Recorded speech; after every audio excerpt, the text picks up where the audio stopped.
Howdy, everyone, and welcome back to another episode of Brand New Gig. If you're joining us for the very first time, welcome to our very first episode of 2026.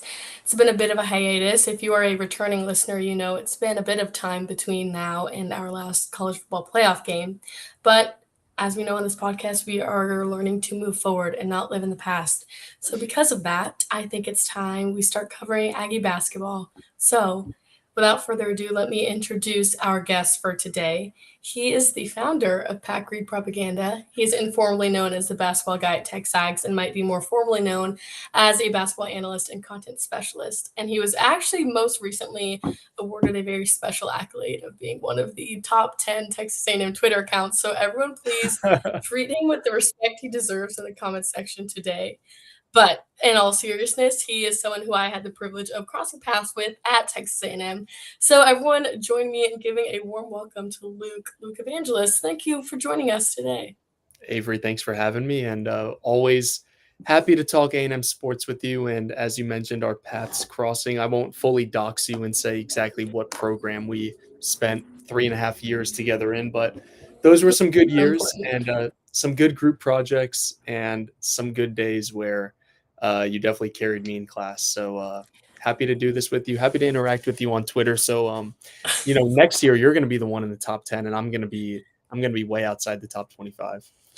No. We're making sure that your Twitter handle is loud and proud today. We are going to get you up on a list because there are some people I think I could see you crossing, but have very humbly accepted the offer, so we are going to keep it that way. But before we get into the nitty-gritty, actually, we are going to do a little bit of a reverse because you've kind of had an interesting journey of working in sports. It didn't necessarily start as a job, but you've been following in basketball for quite some time, and it's been very interesting the way that you kind of landed in your role and what you're doing now today. So kind of take us through that journey and what's gotten you from there to here. Yeah, well, my time in high school was centered around high school basketball and obviously college basketball. I'm just like a big basketball fan in general. And so, as you can tell, my Tuesday and Wednesday and Saturdays are spent watching SEC basketball. And my favorite month of the year is March, even higher than my own birthday month, September. So I've just always loved basketball. Went to a high school where I was fortunate enough to have a good basketball team and got to be like the Barstool yell leader at my high school. Very shameless activities looking back on it. I like to give my coworker Kay Nagley a lot of smack for being the Katie student section leader, but what I was doing was way more shameful and deserved way more time to be made fun of. So I will not even dive deeper into what I was doing in high school, but I got to carry that on in college and be the barstool guy. Very fortunate to have that opportunity, and it wasn't even really a job. It was just kind of a way of life, running that account and having like 15 hours of screen time every day. And what came with that was trying to get people to support our basketball team, which has always been the third place team at A&M. People will support football no matter what. They'll support baseball no matter what. And I just simply wanted to build that sense of community with our basketball team and lucked into a really great opportunity to be able to do that. Started Pack Read Propaganda, got to cover that team as they went to the NIT. And then the year after that, when I think it was the year they lost to Penn State, brutal end, but they went 15-3 in the SEC, got to experience a lot of great games at Reed, and that ultimately led me to find TexAgs. I always knew I wanted to work at TexAgs because it's the industry leader, and the only job I'd ever give up Barstool for was TexAgs, and was fortunate enough to meet Billy and Kay, who advocated for me to get an internship there, which then led to a part-time job and now a full-time job, and just super fortunate that throughout my entire journey, I get more and more access and responsibility within covering A&M basketball. Have a great relationship with Bucky and his staff. Super fortunate that I get to be like at the center of all that's going on with a super intriguing team and just a really great underdog story right now. But I had a lot of great memories covering all those Buzz teams. But obviously, it's a new era, and very excited that I get to cover Buckyball and love my job. As you can tell, I love to tweet and love to promote A&M basketball. So that's kind of my story right there. Well, I was about to say, I don't think the screen time thing has changed all that much since starting this journey, which is Yeah. not a bad thing because you're keeping a lot of people informed. But this is the first year that you've been covering a team that's not been led by Coach Buzz Williams. So, talk to me a bit about what was kind of going through your head when that transition all started and just where you were at, where the people that were closest to you, how they were all feeling going from Buzz to Bucky, and what that off season looked like because it was certainly not a normal situation, I think. Yeah, I mean, it was definitely nerve-wracking because I hate change. Like, I hate when there's just uncertainty. I knew obviously within a certain period of time there was going to be a new basketball coach at A&M, but for like my job, I just hated not knowing what was next. And so obviously Billy handles the coaching search. He's the first to know anytime something happens. So it was like a let Billy handle that. Whenever news is broken, it's your job to know as much about the new coach as possible and then go from there. I'm not like responsible for it, breaking any of the news. And so obviously when Buzz left, there was a lot of uncertainty within the own fan base of, we just had 4 straight 20 plus win seasons, just had 8 seniors who dedicated their heart and soul to this program. What does A&M basketball even look like when the only returner is Chris McDermott? And at that point, you didn't even know if anybody was going to stay. So having a fresh reset after like 5 straight years of continuity, which is really abnormal in the portal era, was definitely like nerve wracking, I think, for me and I think for the fan base. But I maintained like the moment that job came open, I've always thought the A&M basketball job should go to like the up and coming mid major coach. And so I wanted Ben McCullum, but he was already went from Drake to Iowa. Wanted Richard Pitino, but he already went from New Mexico State to Xavier. Wanted Bucky McMillan, but a bunch of his players had already committed to returning for the next year at Samford. Wanted maybe Alan Huss at High Point, but he was potentially going to fold into being an assistant at Creighton to take over after McDermott. So I didn't know who they were going to hire, right? We went through that phase of like, what if they get Chris Beard, blah, blah, blah, blah, blah, all these different names being thrown out. But I always had Bucky in my top three. I will like pull up my notes app of like, I either want Bucky McMillan, Luke Murray, or Alan Huss. Those were my top three once it was confirmed that Buzz had already moved on, even though the worst kept secret on the A&M beat last year was that Buzz was leaving. Like we all kind of knew by January he was out. Yeah. The Wade Taylor jersey retirement was like the final nail in the coffin. We all knew he was Hmm. leaving. So those were the names that I had in mind. But once everybody had already been hired, because Buzz left so late in the cycle, Bucky was always a name that I like really wanted A&M to hire, along with Alan Huss. I just think when you go from a coach where offense isn't really a priority or something that's you know a part of their system. You Yeah. need a coach that's like a complete opposite of that to revitalize the fan base. And I thought Alan Huss at High Point and Bucky McMillan at Samford would have been perfect for that. And super glad that they ended up hiring Bucky. Obviously, things have worked out really well. But the moment Billy told me that that's who they were going to hire, I was like, awesome. I saw what he did at Samford, doing even more research at what he did at Mountain Brook. I'm like, he's a program builder. He takes places that don't care about basketball and makes them fall in love with it. And I'm like, this is literally what I've been trying to do here at A&M, make our fan base fall in love, get the students to fall in love with the team and Pack Reed. Hmm. And I felt like it was just kind of seamless. And then once I met Bucky and Warren and his entire staff, I really felt like this was the ideal hire for A&M. You're not going to find a guy like that when you're the last Power 5 hire oftentimes. So Yeah. kudos to Trev for making that hire. Obviously, things have gone super well in year one, even with no expectation. But I can't lie, there was a period of uncertainty during that transition of not knowing who they were going to hire and, having so many mainstays. There was already, I think, nostalgia of like, damn, no more Wade Taylor, no more Henry Coleman, no more Right. Anderson Garcia. And then it was like, no more Buzz Williams. So I think there was uncertainty with the fan base of what does A&M basketball even look like moving forward.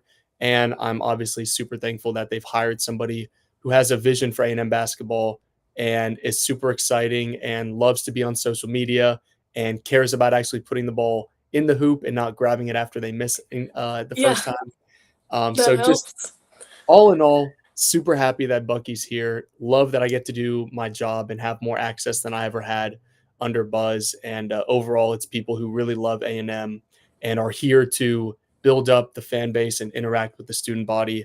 And obviously, the players have bought into. When you see guys who have only been here for 3 months already, kind of holding the fan base in their hearts in ways that Wade Taylor was reaching, Manny was reaching, and all these guys that we loved for so many years. Like I think Rashawn Agee is going to go down as like one of the most well-loved players in A&M history, and he was only here playing basketball for 4 months.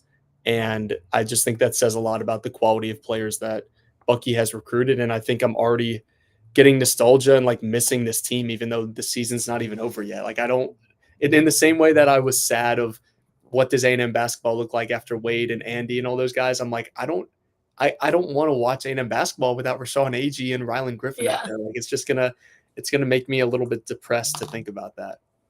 Well, and you kind of covered the two main things that I think our basketball program as a whole not struggled with, but just has kind of faced is number one, just the familiarity. And you were kind of headlining getting our fan base to be attached to basketball in the same way that we are football. And so when you finally have a coach and a program and players that people are becoming familiar with, and it all gets stripped away, you're basically starting at square one. And like seeing the student section packed every week, like I was there camping out, and it's kind of hard to get that revival when I was allegedly camping out. Actually, I Allegedly, yeah. am not That going to was say allegedly if I was there or not in a tent. But happening. it's kind of hard to start from square one and get those same people to believe in a program when you have really nothing to give them. And with that, too, you're trying to make a lot of football fans become basketball fans. So when you have a guy like Chris Beard, whose name gets thrown out there, I think a lot of people gravitated towards that because he was a high-profile name. He came from the SEC. Like, that's what A&M fans expect. Like, when we were hiring a football head coach, you want to get one of the biggest names out there because you're A&M. You should be able to. Right. So when you hire a guy like Bucky McMillan, who 99% of people who aren't closely following basketball probably have no clue who he was before he stepped foot at A&M, like rightfully so. I think that causes not concern, but just throws a lot of question marks, and people are more hesitant to be drawn into this program. So you're doing a lot of heavy lifting in year one to get people attached to what is being put on the floor. And it's just a whole different beast than football is. So just going into the year, first year under Bucky, I don't need a specific number, but kind of what were your expectations of just what this team was going to put out Mhm. product wise for their first full year under Bucky?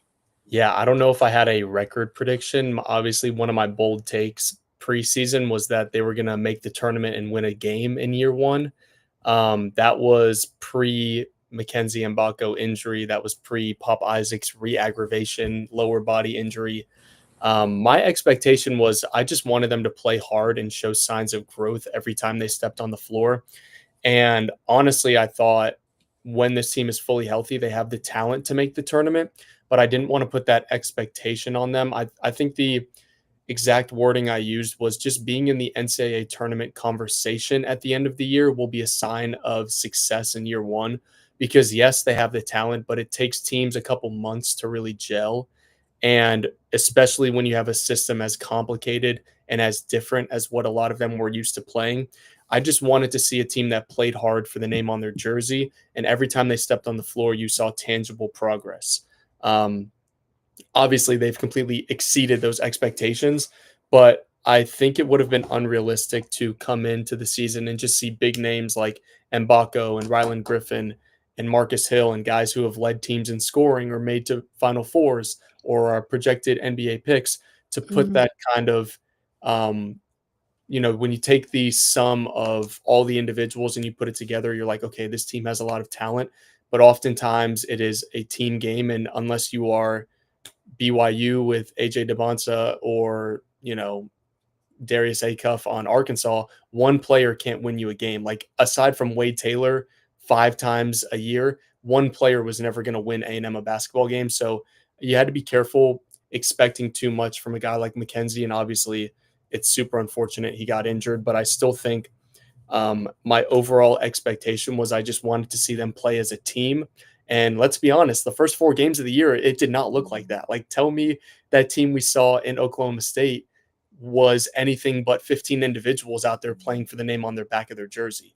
And then you're like, okay, maybe they righted the ship against UCF and it all comes falling apart in the final 10 minutes. And I honestly thought, like, in the first 2 weeks of the year, it was going to be a long year. And Mhm. not to be super high and low, I try and ride the middle as much as I can, even though you know me and you can see my tweets, and sometimes I do fluctuate a little bit.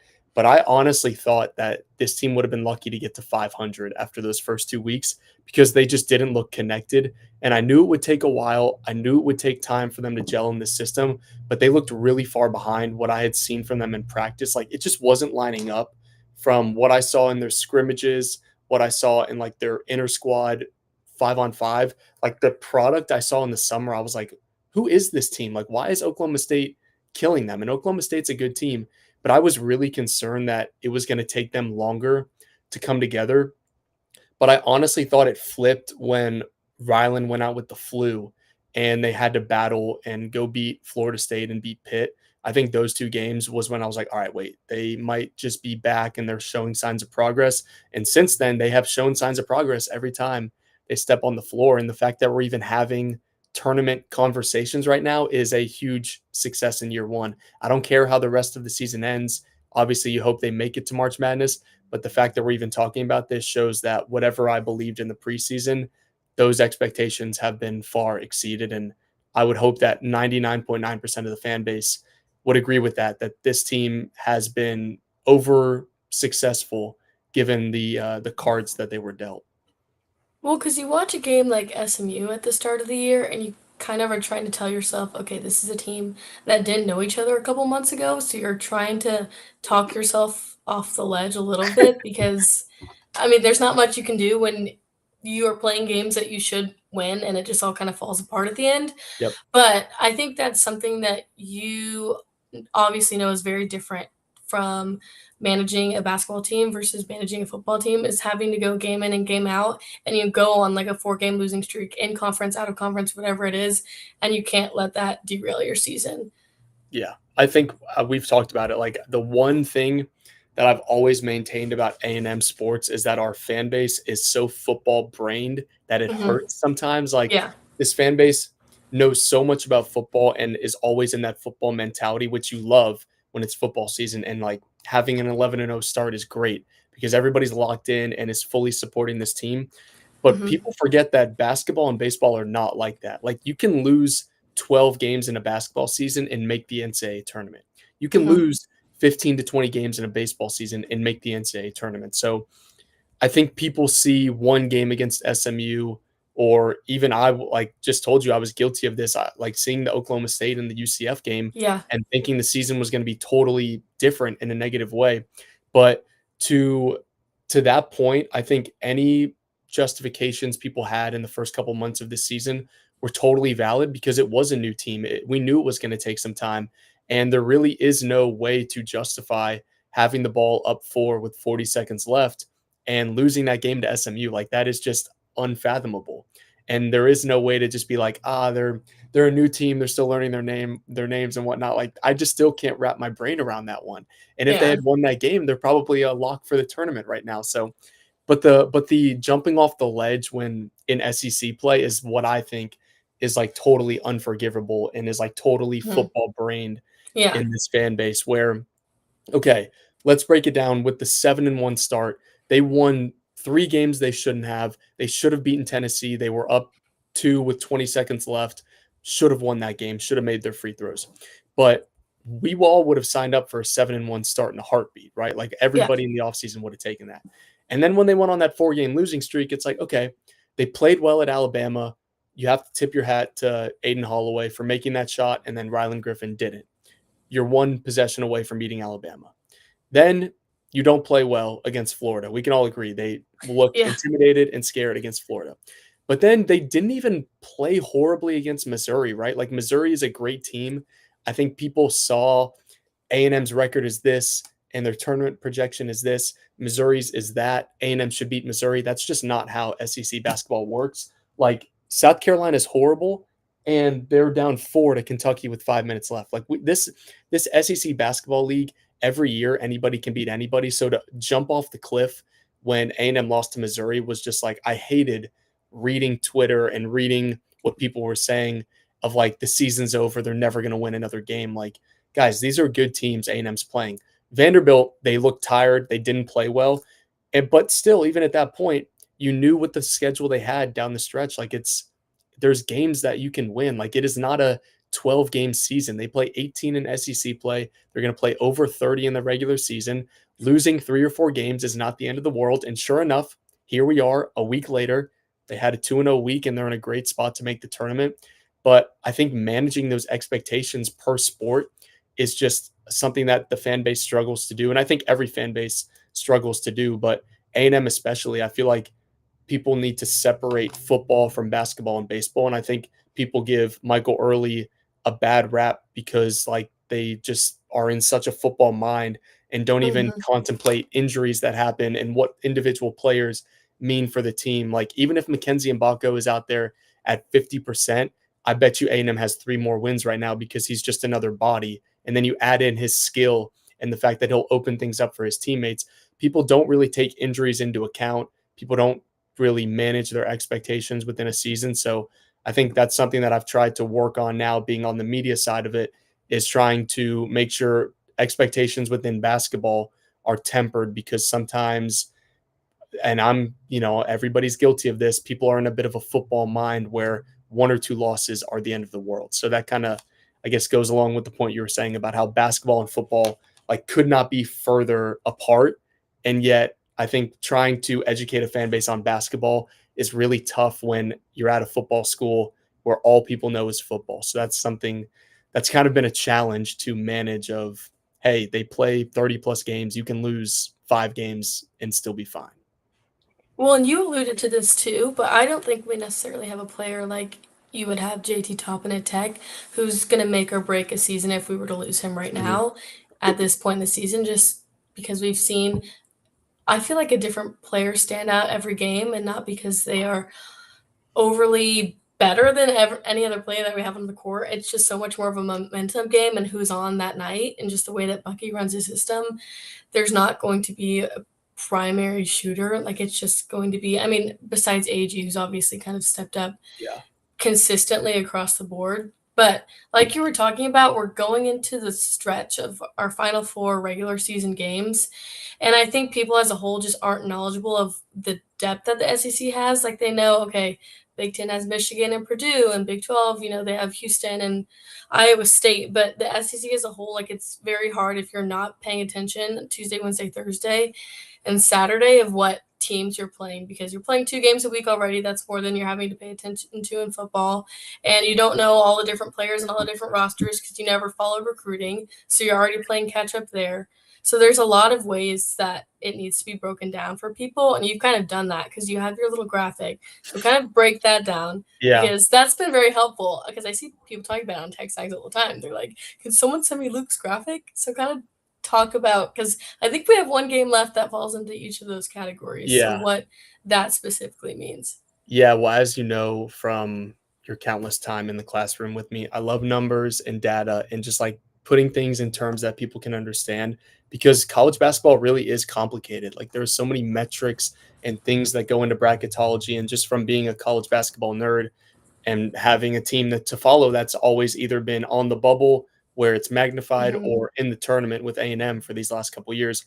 I've Yeah. just kind of become like obsessed with these bracketology terms and from obviously there's a lot of great college basketball minds on Twitter that I pick and choose from. But I wanted to coming into SEC play. First of all, let me just state the fact here that um, I did not think they were going to make the tournament after Mackenzie went down.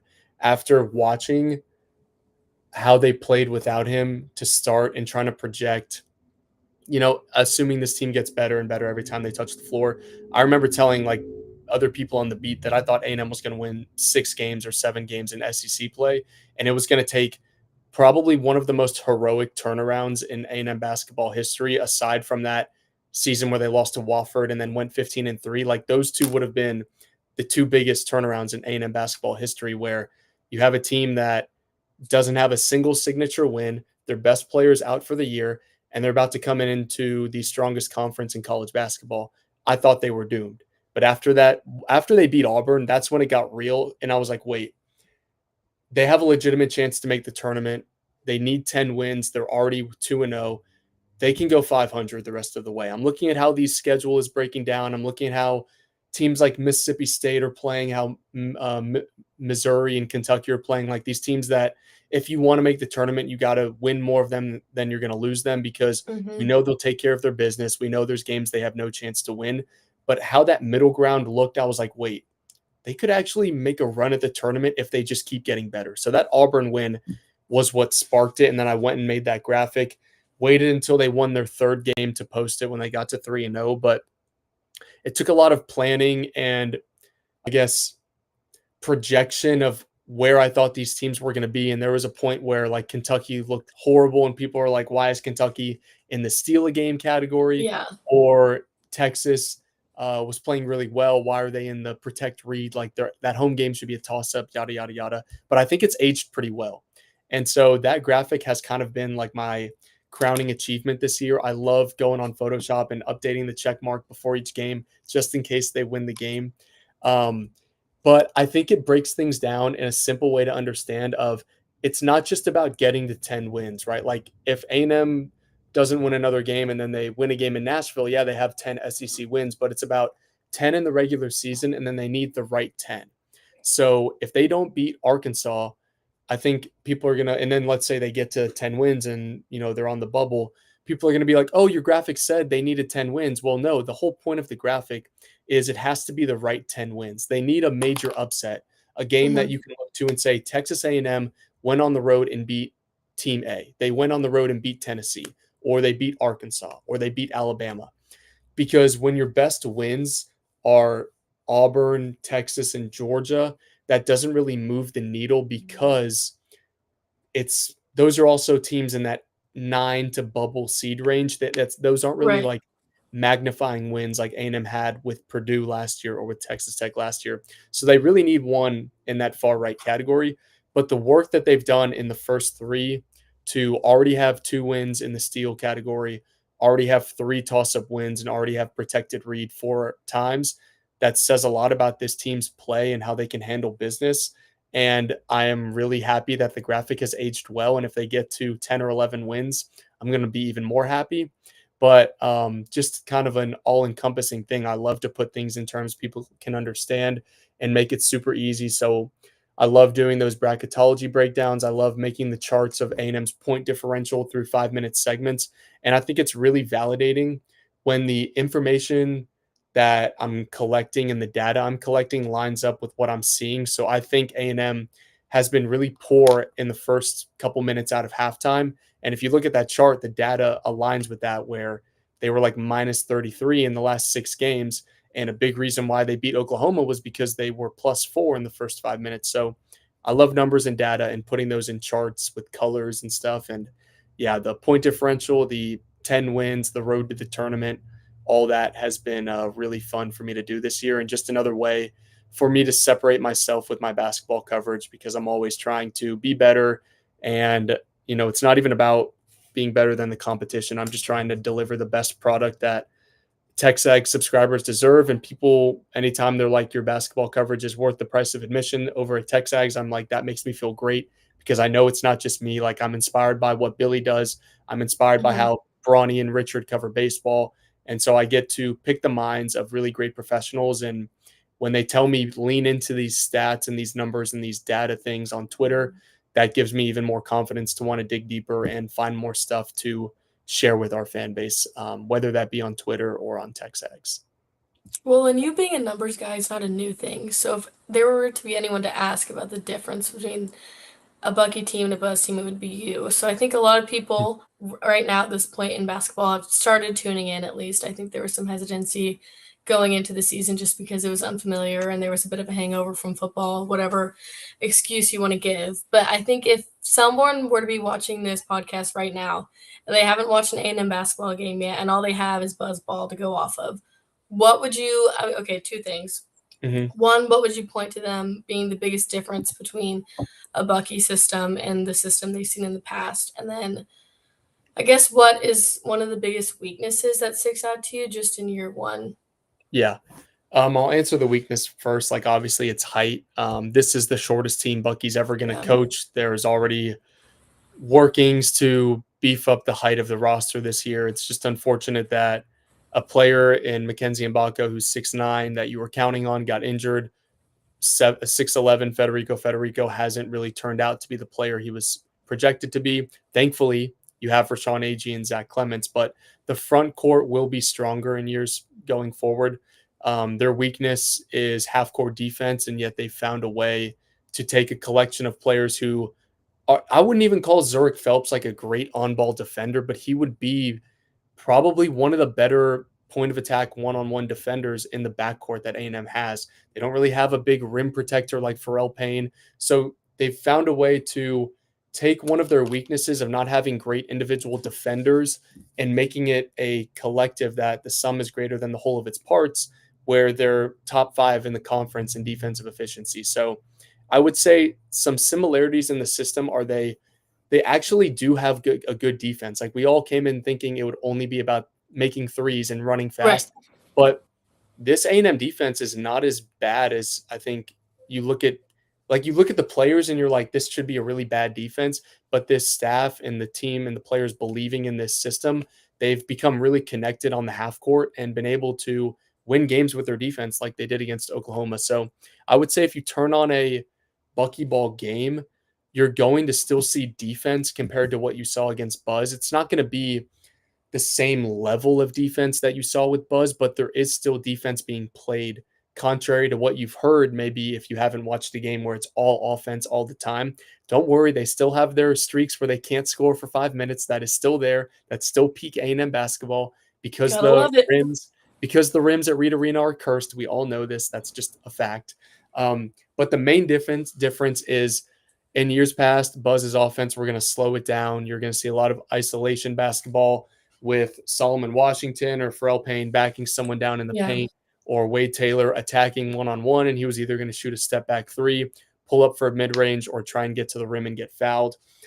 A lot more movement on offense, which leads to a lot more assists. You're seeing, a team who's obviously, when you can't shoot the ball well, your assist numbers will be down because you don't really get an assist for grabbing an offensive rebound and getting a putback.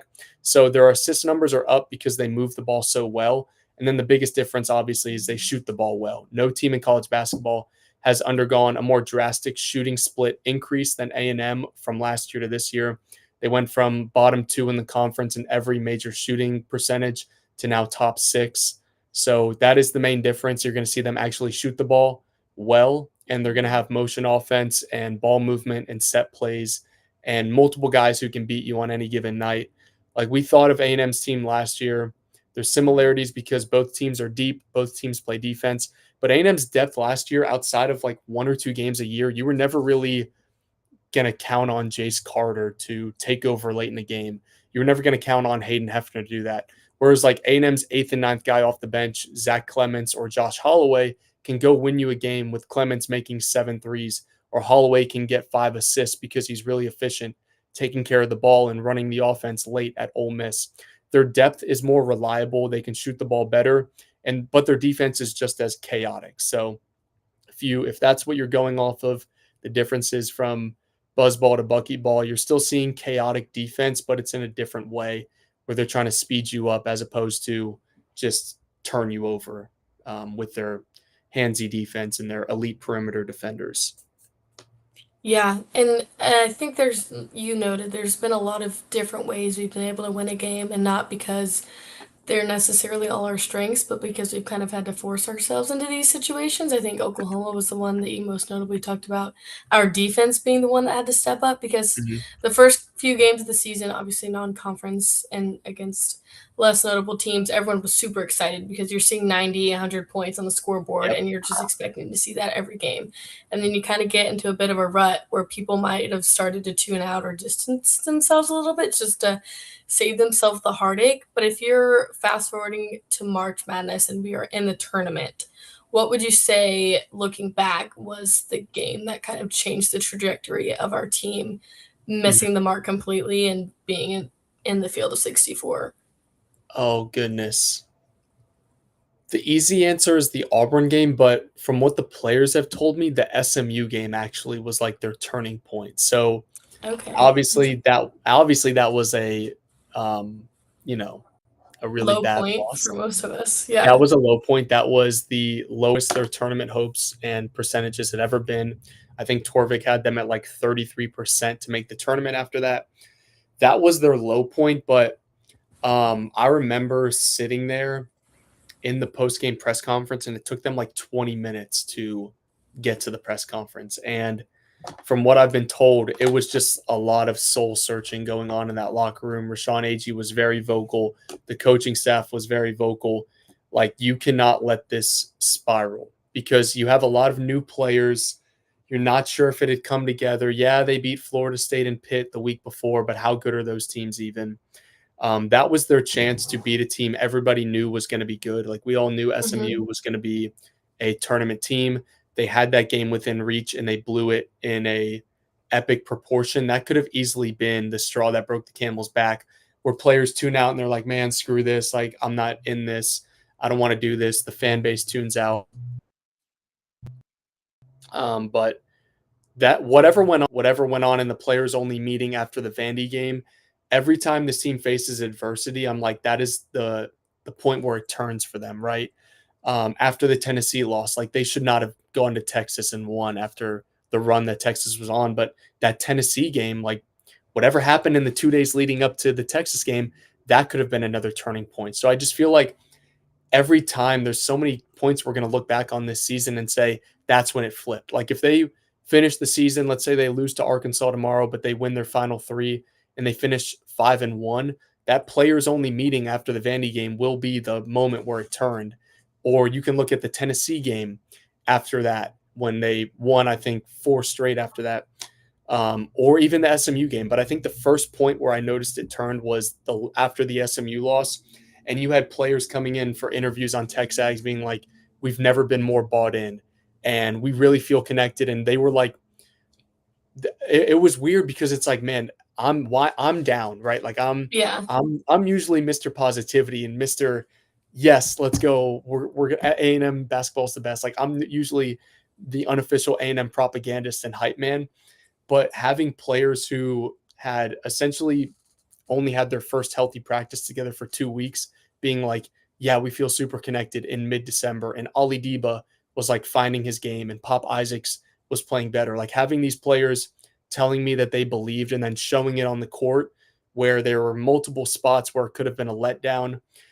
Seeing the way they played and responded after that SMU game, I feel like that SMU loss, how they handled that, was the turning point. And ultimately, I could name, like I did, two more turning points. But that SMU game was the first one where I felt like maybe that loss was the best thing that happened to them, because that forced everyone to go into the deep end and buy in even more. And for players to really check their ego at the door and say, shoot, I'm stuck here. If I can't buy into this system and play my best basketball for my teammate and for A&M, it's never going to work out for me. So I need to fully buy into this system. And that was almost the adversity that this team needed, because they were so fresh and so young in it for those first two losses to Oklahoma State and UCF. I think they needed a loss like SMU to really wake them up of, hey, we are close. We almost had the SMU game. We should have beaten SMU. Just buy in a little bit more, buy in 10 extra percent, and good things are going to happen. And, obviously they did. I think they won 10 of their next 11. So I think that SMU game was the first turning point. Well, it's really interesting that you note that game because that's probably was in the very back of my mind of what I would have pinpointed to be the turning point. Because if everyone outside of you, if everyone not in the A&M fan base, everyone in basketball media is saying that your team's going to finish bottom of the conference, you're not even supposed to make the tournament in the first place. Like, it would Mhm. be very easy to just turn it off for the rest of the year because it's not like anyone's going to be overly disappointed Right. because you're going to match expectations.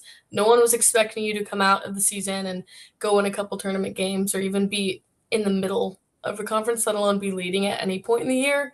So how much of that is players and just like their willingness and tenacity and just the desire for college kids to not want to lose games, and how much Right. of it is Bucky and the combination of the two, and just like what he, because I mean, again, like these are guys that didn't know each other a few months before that game had Yeah. started. Yeah, well, Bucky's a winner. Like everything he does, his program is centered around the best possible outcome for the future of the program. And they try not to be as results oriented early on, but ultimately everything Bucky preaches, it's all about how are you going to help the team win, which is why you miss a guy like Mackenzie Mbako because he was the most unselfish team first. I just want to win guy. Mhm. Like I don't care if I score 2 points or 20. I just want to help the team win. And so having a team that takes on the identity of their head coach and their head coach just being like, we have to do whatever it takes to win is what you're starting to see. So got having your most vocal players be your oldest players is the most important thing for this team. And in college basketball, you want to get old and you want to get deep, and they have both of that. They're the oldest team in the SEC. And Bucky loves to have this phrase of like freshmen want to play, sophomores want to score. Um, I think it's I don't know what it is, but I don't know what each three are. Um, or sorry, it's like freshmen are just like happy to be there. Sophomores want to score, juniors want to play, and the final one is that seniors want to win. And so Yeah. you go through your entire progression of college basketball, and maybe you want to be the star of the show early on in your career, and you're trying to be flashy and do all these things that get you looks at the next level. But when you're in that final year of college basketball, there is no choice but to make March Madness and extend your career as long as possible. And I look at a guy like Rashawn Agee and Rylan Griffin, and I mean, Marcus Hill, who is able to come back for next year, but this is one of his last years of college basketball. Having so many old guys that you can count on that are winners, like Jakari Lane has won everywhere he's went from the time Mhm. he was in middle school. When you have so many players who just want to win so bad and don't care if they only score 3 points and are willing to check their egos at the door, you're going to be a successful team. And more often than not, you're going to win, right? Like everybody loves to remember the late game collapses, but how many times did this team turn it on in the last 5 minutes against Pitt or Oklahoma the first time, LSU the first time, Auburn, Texas, Georgia? They had a really strong finish. Ole Miss, Oklahoma, the times where this team just snapped out of it and said, I'm not going to let the team across from me win this game, and I'm going to do whatever it takes to win. I'm going to dive on the floor. I'm going to play defense without fouling. I'm going to go get a tough bucket. I'm going to make a clutch shots.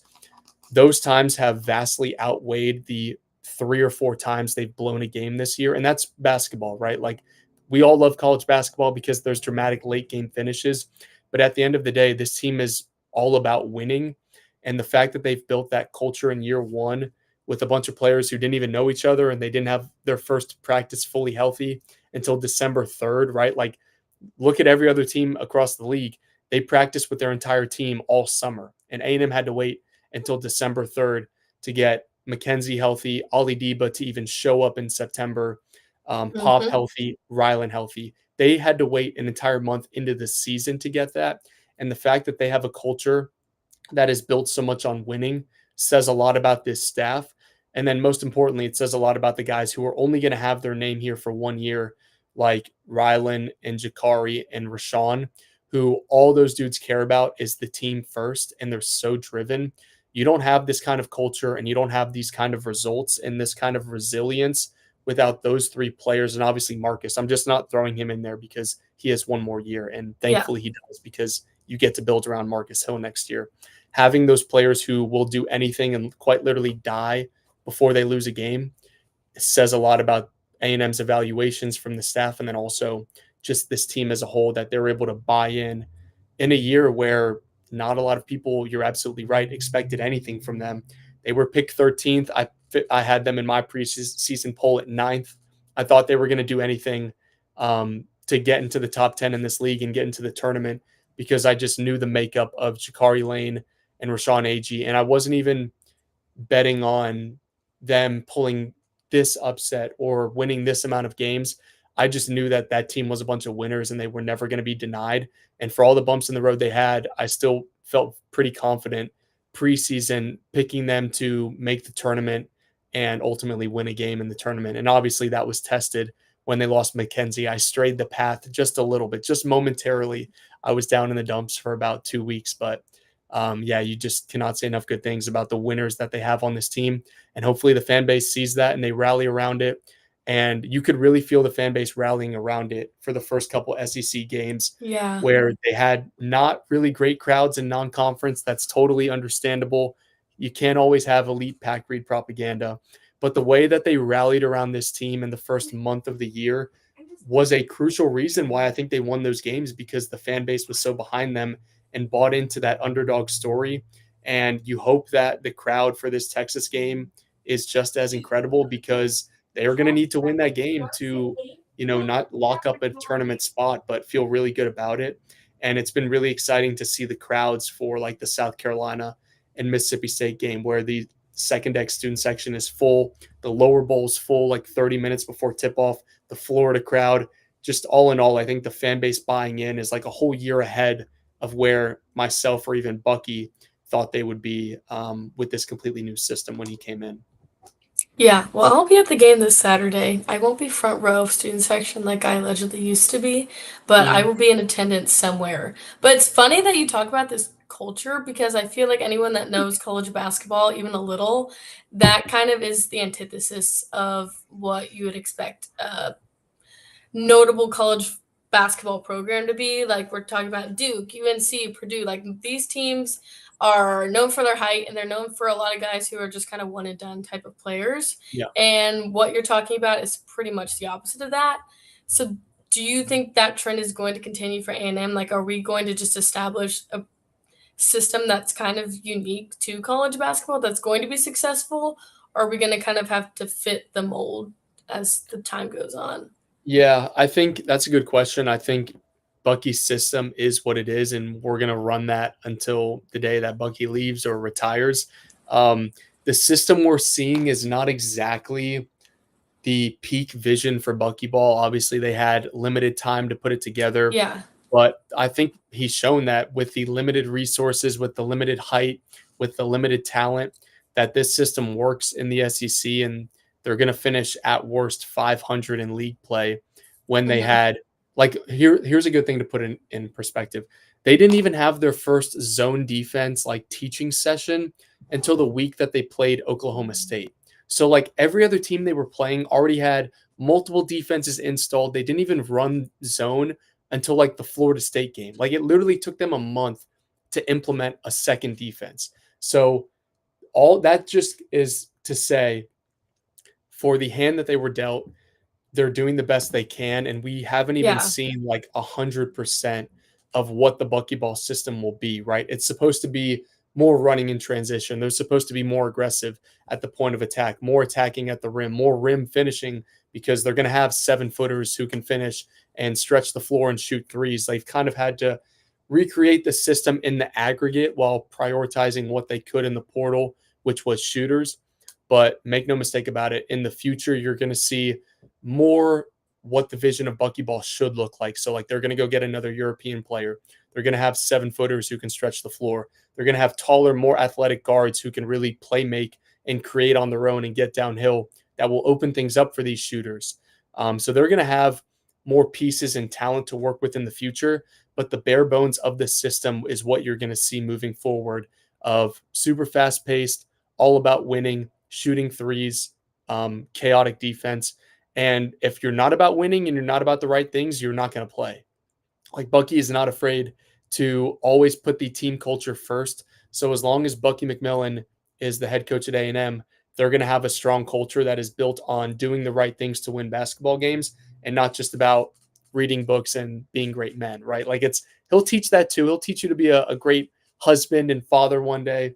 But ultimately what matters, you're graded and judged and fired or hired based on how many basketball games you win, especially in March. And when you have a style that's built for the tournament, I project that A&M is going to have success as long as Bucky is here. But having that winning culture and having a culture of players that you get to develop for multiple years, like they just had to kind of put things together at the last minute. But starting year two, the year one to year two jump with a couple players that they bring in as sophomores in the portal, or a guy like Zach Clemens and Marcus Hill that have already been there, done that, you're going to Hmm. see them just continue to get better and stronger in that winning culture. And so moving forward, I think A&M will continue to not necessarily fit the mold of what's going on around them in college basketball. They're going to do it their own way in their own system. And Bucky's system is what other people are trying to recreate, right? Like it's a copycat league. Everyone's trying to do what wins. People have looked at what Alabama did and they want to play faster because Nate Oates had Hmm. success. Being a fast team that shoots a ton of threes and buys all the way into analytics and plays an analytically sound game has become the future of college basketball. So having a coach that's at the cutting edge of that is going to benefit A&M. And I mean, they've had teams copy what they do. Like I will tell anybody this, like go look at Georgia on Ken Palm, look at how Georgia played in years past, and then look at how they play now. Like they quite literally copied exactly what Bucky was doing at Samford and went and got players who wanted to play faster and could shoot threes better because they saw what Bucky was doing, and they press just as much as A&M does. And like last year, they were the slowest team, one of the slowest teams in the SEC, never pressed, didn't really shoot the three well, and they pretty much became overnight like Buckyball 2.0. And that's why I think it was crucial for A&M to not just go to Georgia and win, but beat them as bad as they did, because Georgia is exactly who A&M pretends to be, because they don't fully buy into that system. They're running a copycat of it. So even as teams progress and try and rip off what Bucky and Nate Oates and these other coaches who are trying to Hmm. play fast do, if you don't have a system and a culture built around players who want to do that for 40 minutes, you're not going to have success. And Georgia failing to beat A&M, I think, is a good early peek into how does Buckyball do against not just good teams in the SEC, but teams that want to recreate what they do better, and A&M can beat them at their own game. Well, and I think too with Buzz is you were a lot more familiar about what his culture looked like off the court than you ever did on the court. And that's what sucks, like what you talked about looking at Bucky, is he's made it very clear off the rip of what he wants to do on the basketball court.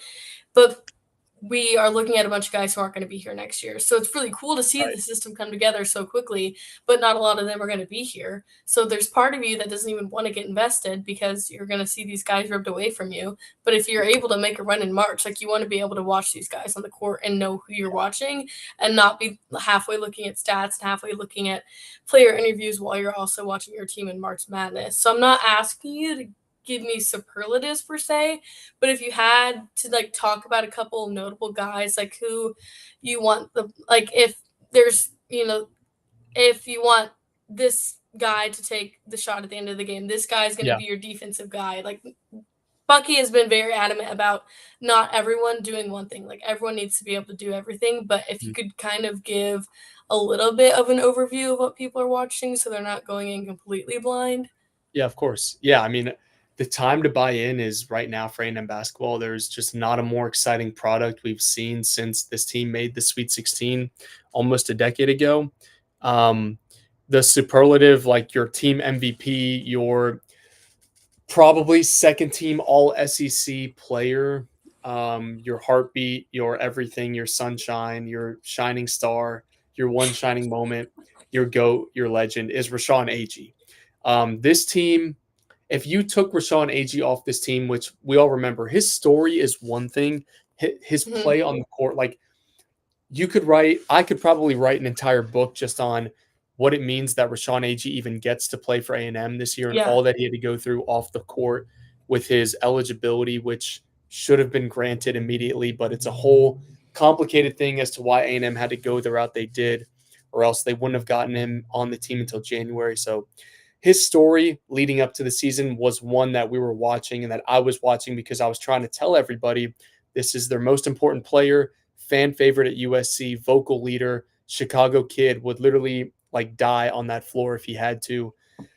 He's everything to this team. And I saw that in practice. And if they didn't have him, I was like really nervous anytime there was a court date because if they didn't have him, I genuinely didn't think this team was going to win a game in the SEC. And you can look at the way he plays now and tell me a game A&M wins on that schedule without Rashawn Agee. I don't think you can find one. I think without Rashawn Agee, You're having a season very similar to what Maryland is having without Pharrell Payne. The difference is Bucky has players that can actually shoot the ball and there's talent around him. But and that's not a dig at Maryland. Trust me, I No, watch my fair never. share of Maryland basketball. But Rashawn Agee is quite possibly the most single important player to a team in the SEC than any other player. You can take Rashawn Agee off this team, and I don't know if they win a single SEC game. You can take Darius Acuff off of Arkansas, and they have plenty of talent in Malik Thomas and Trayvon Brazile and Billy Richmond to win probably 8 games in this league. But I don't know what A&M season looks like without Rashawn Agee. So if you want a player to buy into and be a fan favorite of, it's Rashawn Agee. He wears number 12. His last name is like a letter away from being Aggie. He's about all the right things. He is like Henry Coleman aura and like, oh goodness, probably like, I can't even compare him. Maybe the pride of Normandy, Joseph Jones level skill. Like he's just Okay. a guy that you want to go up and shake his hand and be like, "Thank you so much for everything." And Thank you he's for your Rashawn Agee's going to service. tell you, Rashawn Agee's going to tell you his favorite Bible verse and be a great role model for men. And he's about all the right things off the court. And he's super genuine and signs every autograph for every single kid. And it's no surprise that USC wanted to keep him as bad as they did.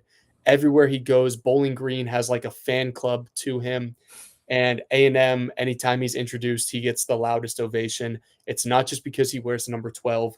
He is just truly like everything you loved about Anderson Garcia for how hard he played, everything you loved about Henry Coleman for how he represented this university, and everything you loved about Wade Taylor for how he won A&M games. Rashawn Agee is all of that in one, and he's only been here playing basketball for a couple months. And that says a lot about his character and why A&M has such a strong culture because he's the vocal leader of that. And if you want a player to become a fan of, it's Rashawn Agee. Most exciting white boy, the title formerly held by Hayden Hefner, is actually a really competitive race R.I.P. this year. Ruben Dominguez, obviously, you'll know I was the biggest fan of Ruben Dominguez because he has the ability to make 10 threes in any game. He's going through a really bad funk right now. I could talk about like 5 minutes as to why that is, but the gist of it is Mackenzie going down. Obviously, okay, Ruben Dominguez non-conference is like the Ruben you should be getting for the whole year. And when Hmm. I think he comes back next year is the Ruben you will see. But Yeah, Mackenzie going down has forced him to play the 4 when he really needs to be playing the 3, but they need him out there because he's such a lethal shooter and because right. he's so sure with the ball in his hands. And if nothing else, he's a good decoy. Him having to play the 4 has put a lot of rebounding pressure on him, a lot of defensive pressure to guard Nate Ament, who's 6'10". Hmm. He's having to guard guys that are 40 pounds heavier and 4 inches taller than him.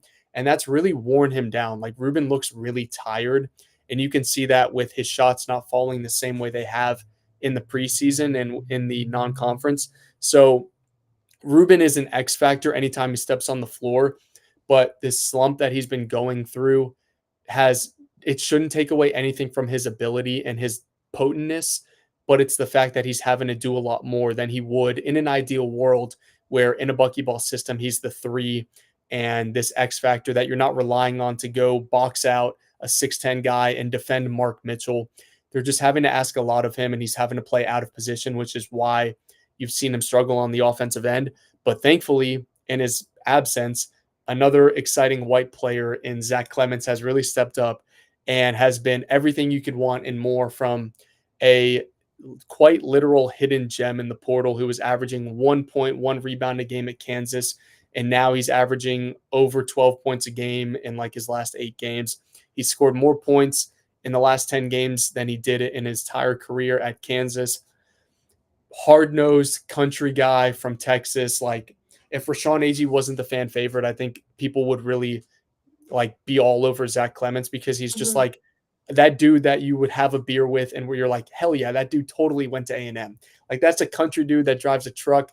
His profile picture on Instagram's a massive truck. Yeah, that's an A&M basketball player if I've ever seen one. And he's found a lot of confidence. He's the quintessential underdog that you love to root for, who was basically a practice player at Kansas. And Bucky and this staff and this system is perfect for him. And he's really flourished as a guy that you can count on in big moments. And he can shoot the three ball better than anyone who's 6'11 in the SEC. He can back you down and get great matchups and be a matchup nightmare. So Zach Clemens has really been a rising star for this team. And they've got so many other guys who you just wish they could play here for longer. Like Jakari Lane is so soft spoken, but all about winning. Your calm, steady heartbeat point guard. Marcus Hill, I think every team in America that is successful has to have at least one guard from Chicago or the DMV who just like has to get it out the mud and has to be playing pickup for 20 hours a day. Marcus Hill is just your peak hooper who can never be denied. And obviously, as you've seen since he got healthy in early February, he's led the team in scoring, always Mhm. clutch, really improved defender. Marcus Hill and Rashawn Agee obviously played together at Bowling Green. Those are two players. If you need a dog of the year, like an Anderson Garcia, how can we recreate Anderson Garcia in the aggregate? It's Rashawn Agee and Marcus Hill, who have really unique and fun to follow stories in their own right, from JUCO all the way to A&M, being teammates together at Bowling Green. It's no surprise that those two are the heartbeat of your team, and they're both Chicago kids who, are super hard nosed and really fun to watch. Some other guys, obviously, we love ourselves some good Rylan Griffin, Final Four starter at Alabama, always dependable. Hate that he missed the late shot that could have won them the game at Alabama and Missouri. Mhm. But that's a kid who is always built for the moment. He basically won them that Oklahoma game with that really tough two. Rylan Griffin is super unique because I've found a lot of joy getting to know Rylan and interview him because he's such a stat nerd. Like, this is a guy that I can talk college basketball with, and he can tell me exactly what stat line Kingston Fleming's put up for Houston when they played Kansas, and what team plays when, what their net is, what they are in Ken Palm. Like, after an interview, we'll just sit there and talk about Ken Palm stats. And I'm like, I want to pick your brain. I want to talk college basketball with you.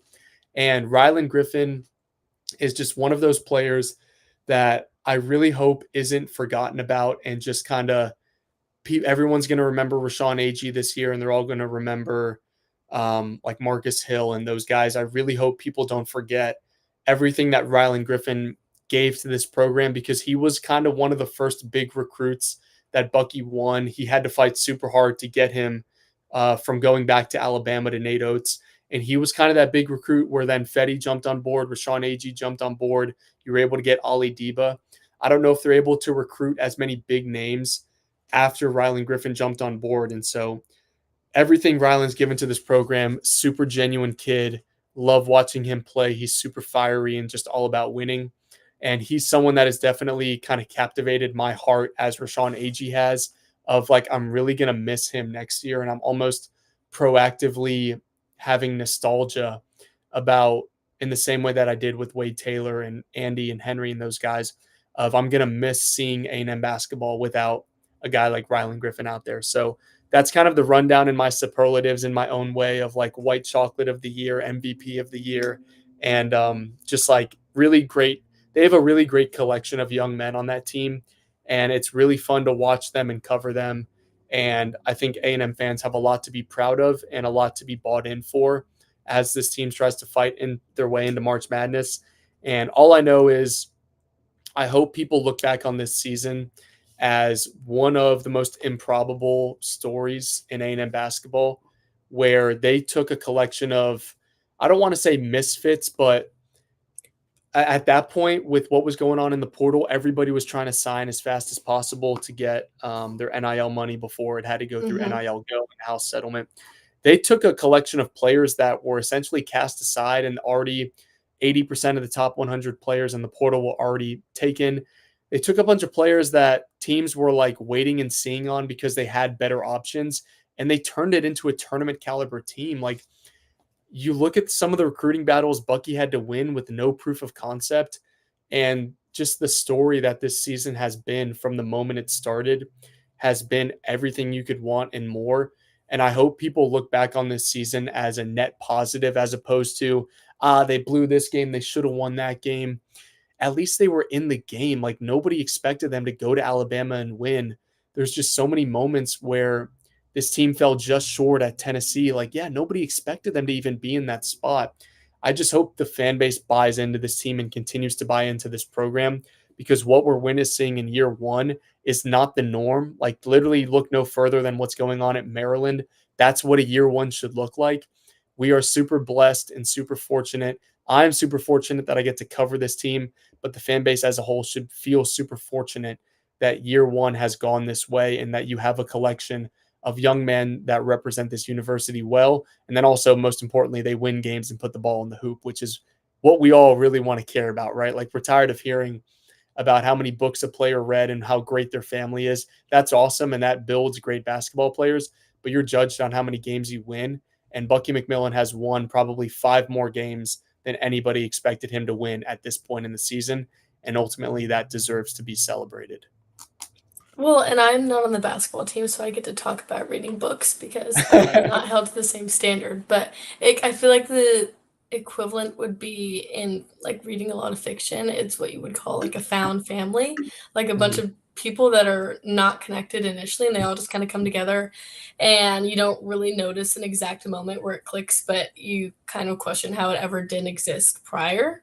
And I think the perfect guy you brought up is Rylan Griffin and how much this team has to be built on trust, because you can't look year in and year out and say, okay, here's what worked last year, here's what we're going to build off of. Like Rylan had 2 separate games where he had that shot at the end of the game and it just didn't go in. So for him to be able to put that away at the Oklahoma game and for everyone around him and for his head coach to be able to trust him in that way, I think speaks a lot to the character of this team as a whole and what has kind of defined the season. And just like you said, like this is not your standard year one. This is not what anyone should have expected. And I think anyone for rooting for a future program that's not A&M who's starting with the first year head coach, like you can't look to Bucky and say that's what I expect to Right. happen.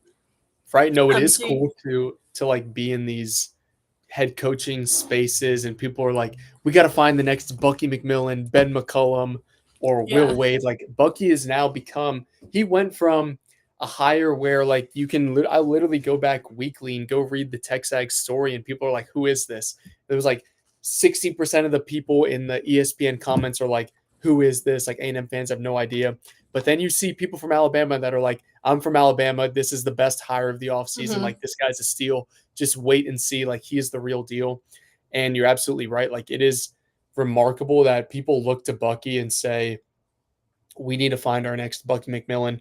It's not just about winning games. It's about building up the fan base. He's brought life to a program that was otherwise cast aside and dead in the water. I think A&M basketball stock over the last decade was never lower than when Buzz left and they had nobody on the roster. Mm-hmm. And Bucky has revitalized that in a way that only he knows how.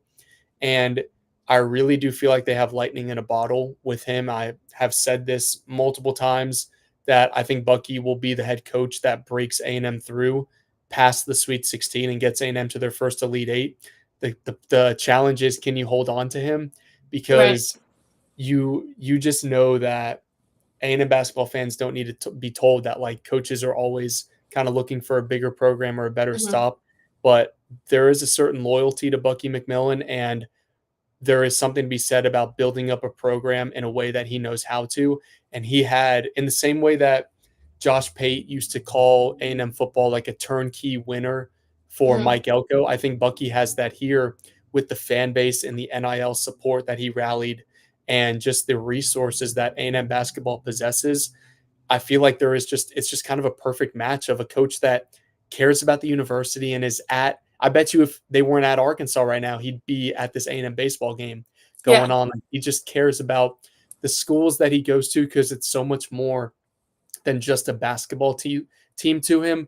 It's a life of a university, and athletics are the front porch of a university, and he understands that and is has the vision of Texas A&M in mind. And just really feel fortunate that in a year where nobody expected anything, they've really put together something special.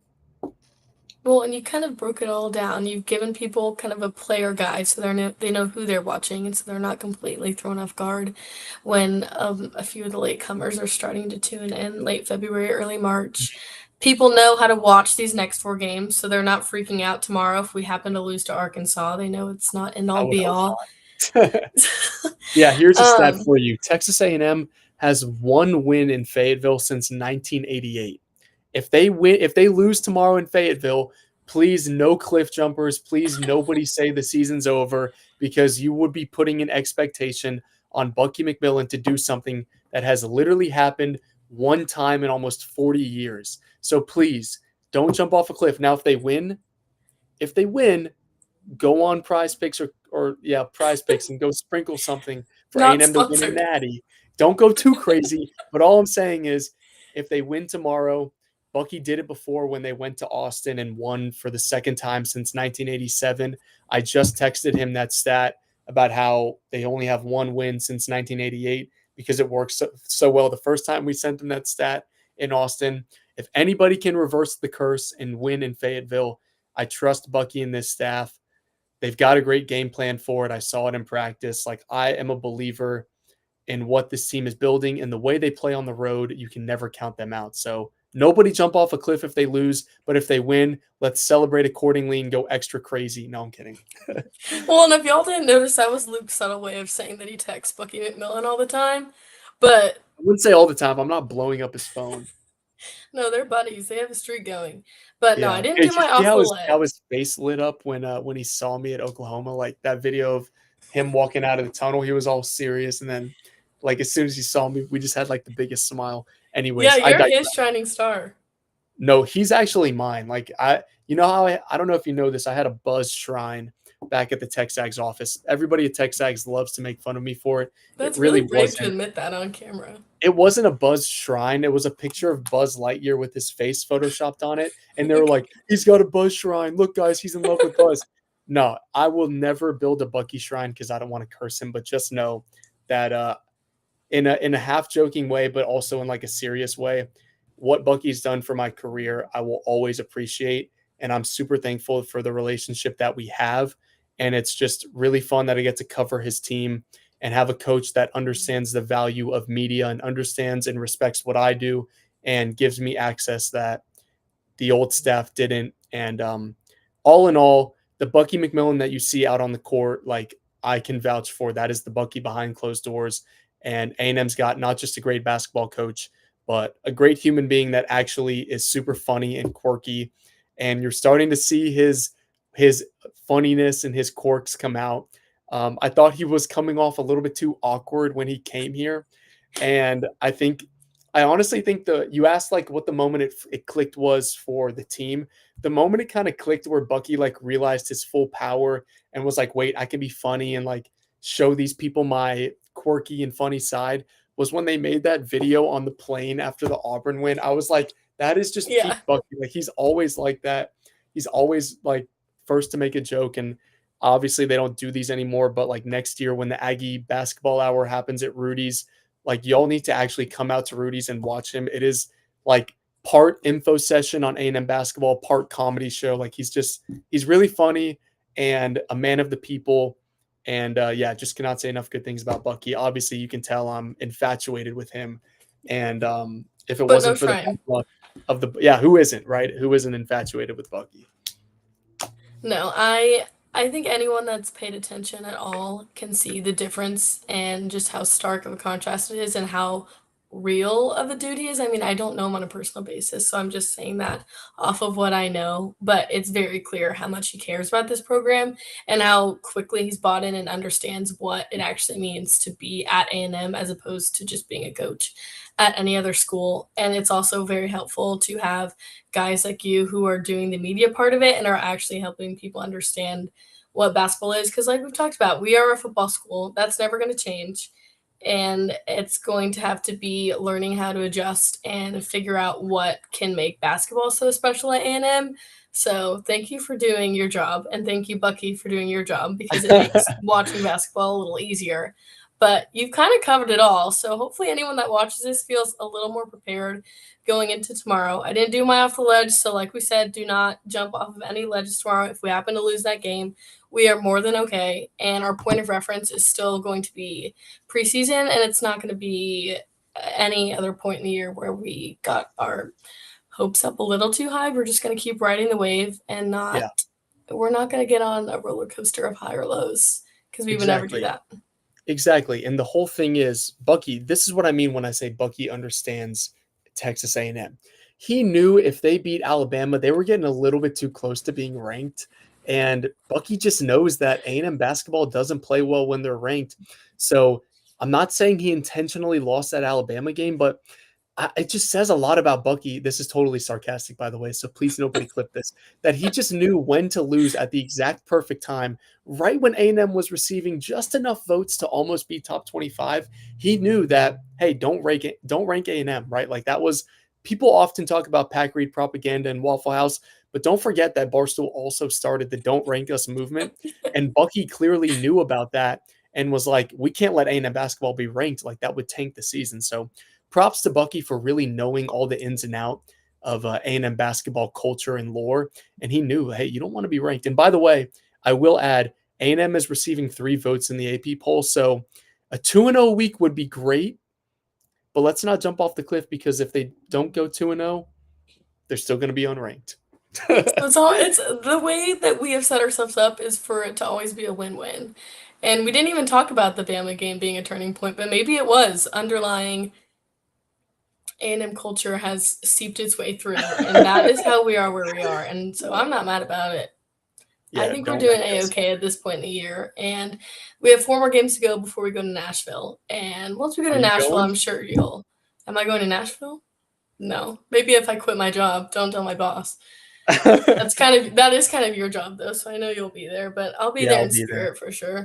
I was just gonna say, I thought you would go to Nashville and do like the student ID hack where you just show them your ID and you get to sit in the student section for $10 cash. Like, just call it spring break and head up to Nashville and watch Buckyball play.